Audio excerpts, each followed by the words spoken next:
Joining me right now is Rafael Fiziev, undefeated knockout machine. We all know him in Asia, but now they're going to know him around the world. What's going on, Rafael? Как дела у тебя? Yeah, thank you very much. I'm good. Thank you. Everything still. I see that you're been working on your English. Yes, maybe. I I learned. You learn? You got a good teacher. Yes, I have good teacher, from many countries. Yeah, He's my first teacher. for sure. And sitting next to him, of course, is his manager and friend, Syed. What's going on, Syed? How are you doing? All good, thank you. Waiting for course. his fight. Of course. First question. Since you're going to the US, I want to know, how did you end up in Thailand though? Because you're from Kazakhstan. How did you end up there? Как ты в Таиланде вообще оказался? Почему в Таиланде? Ну, как сказать, братан. Ну, здесь есть хороший зал, из-за этого я сюда приехал, зная об этом. Из-за этого приехал сюда и чтобы пахать, подниматься. Because he heard that Thailand and especially Phuket have a good gyms, good training camps. So that was the reason he came to Thailand first, to start his professional career. When he arrived in Thailand, did he have any professional fights, or did he start fighting after he trained in Thailand? No, before Thailand, I have only Muay Thai fights, only Muay Thai fights and kickboxing fights, but only more amateur fights. Amateur fights. Amateur, yeah, but not have many professional. One MMA. Yeah, only one MMA. He had only one MMA fight, yeah. Only one professional MMA fight? Yes. What made you decide to say, like, I'm going to start fighting MMA more often? Was it something that happened in Thailand? Почему ты решил выступать только по ММА? Это произошло в Таиланде?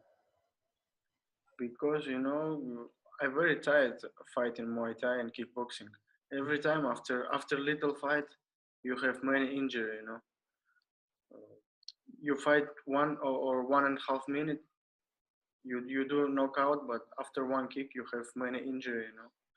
Not walking next day after fight. This tired. MMA not same. Now, let's talk about your last fight, Road FC 45, last December. It was an amazing performance. We talked about it previously in another interview, but you re-injured your hand and then you got some surgery. How did the recovery go? Нормально восстановление. Уже сколько прошло, получается, рука уже чувствует себя хорошо, отлично. Yeah, recovery being pretty good. Now his hand feel good also, and he was ready to go back in April and May already to fight again. Speaking of May, he was supposed to fight at Road FC 47. He did not compete. People are wondering what happened. Yeah, this is not my problem, Well, I don't know how to say. This is not my problem. So yeah, he ended up not getting his Chinese visa because local consulate here was requiring for a government issued invitation letter, and there was not enough time, to get it for Road FC organization too. So there is no way he was getting this Chinese visa. So this was what prevented him in competing. Is this happening often now? A lot of people getting denied visas into China? It's just for certain countries, that ends with a stand. Yes. The stands, yeah, of course. We know that. Now, after that, not too much, longer after that, you announced that you were going to fight on Dana White's Tuesday Night Contender Series. How did that all happen? How did you guys get connected with the UFC? Как ты сразу объявил после того, как бой не состоялся в Родосе, что ты объявил, что ты будешь в контендере участвовать? Как это произошло? Как вы связались с UFC? Yeah, his management team in USA, same team with Valentina Shevchenko. Mm-hmm. They get in touch with Sean Shelby, and he invited him to take part in this Contender Series. Yeah. So actually, Rafael was offered a chance to compete in UFC back in March too, at the London card on a 6-day notice. He had a visa, but unfortunately, one day before the call, he had some injury and he couldn't take this chance. Who was the opponent? In March was Nasrat Hakparasat. Oh, okay. Oh, so you did have his chance. So now it's kind of like they're giving you a second chance because you're fully recovered from your injury. You're all good. You're 100%. You're going to face Joey Gomez. He is also undefeated. He has mostly finishes. What do you know about your opponent? I know only one information. Here nickname, I don't like here nickname. Yeah, this is как это? Tasmanian Devil.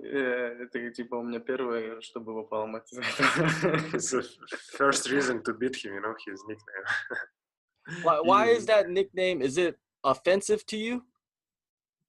Типа оскорбляет тебя его прозвище? Yes. No, не оскорбляет, но придумаем ему что-нибудь новое. You want to give him new nickname, after the fight, So, because he's a religious person, he positions himself also as a good guy, and the guy call himself a devil, he definitely want to beat him. All right. Now it's your first time. You're gonna go to the United States and fight. How excited are you about going over there and competing? Как взволнован ты своим первым боем в Америке?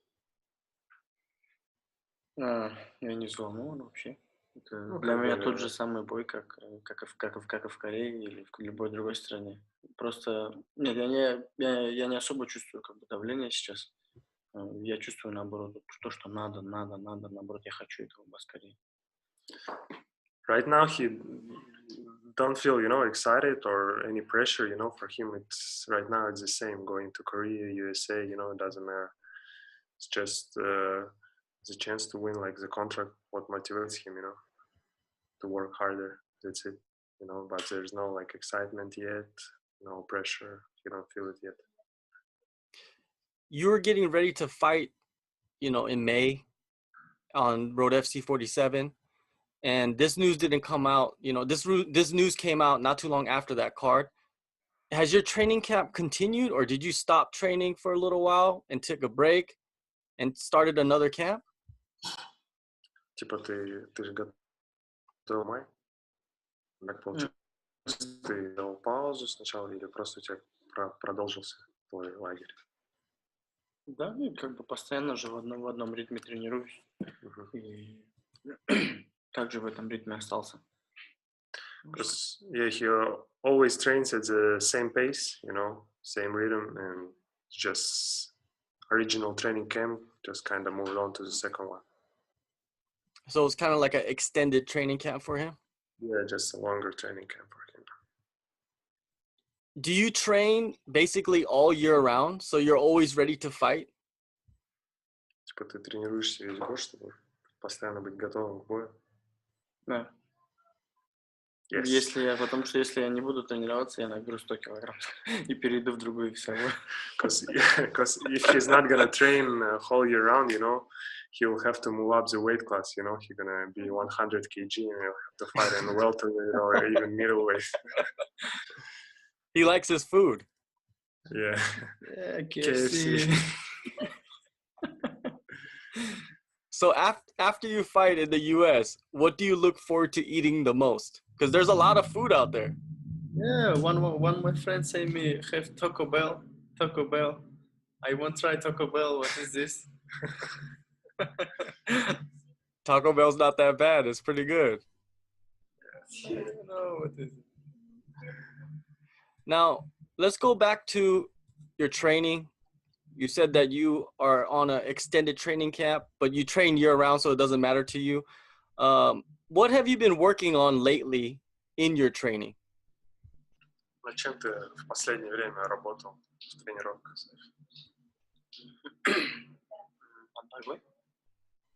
He was working on his wrestling defense.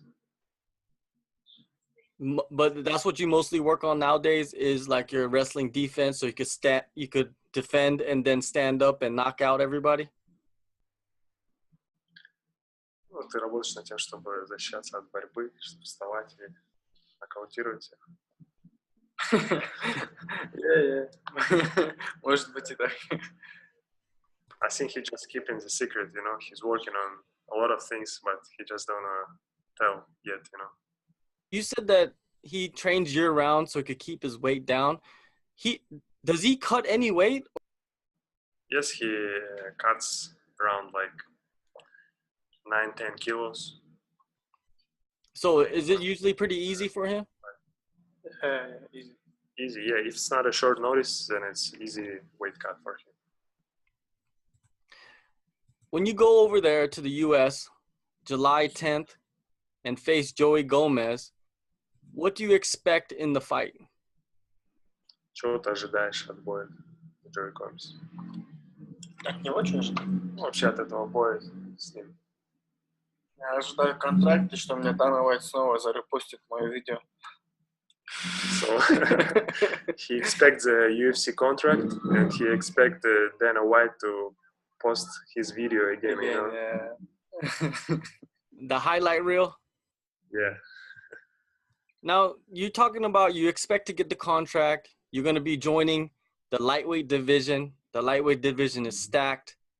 If you make your debut, who would you like to face in the lightweight division in the UFC? Если ты получишь контракт, ты присоединишься к дивизиону 70 килограмм в UFC, одному из самых конкурентоспособных. С кем бы ты хотел подраться? С кем бы я хотел подраться? Да. Нет, вообще об этом не думаю. Нет такого у меня, даже не думаю. Yeah, he don't think about it yet, you know, because all he think about his next fight, you know. Ну, если я туда приду, пусть они больше тренируются. But he say if he joins the UFC, then the UFC lightweights need to train harder, you know. They need to watch out. Okay, now, if you could give a message to Joey Gomez, what would he say to Joey Gomez before the fight? Что бы ты сказал своему сопернику? Да ничего бы я ему сказал, братан, он цель. Он как дротик кидать же, он это цель. И мне надо пройти, я ничего не буду говорить, я молча пройду его. For him, he don't have anything to say to him. For him, Joey Gomez is like his target. He's aiming for it, you know, and he wanna go through him without saying anything, you know. All right. July 10th, Dana White's Tuesday Night Contender Series. Rafael Fiziev is going to face Joey Gomez in a lightweight contest. It's going to be exciting because everybody that knows who you are, they're going to be tuning in and they're expecting some fireworks. So thank you for your time, Rafael, and thank you, Sayat, for your time. And good luck to you guys. Thank you. Thank you for you.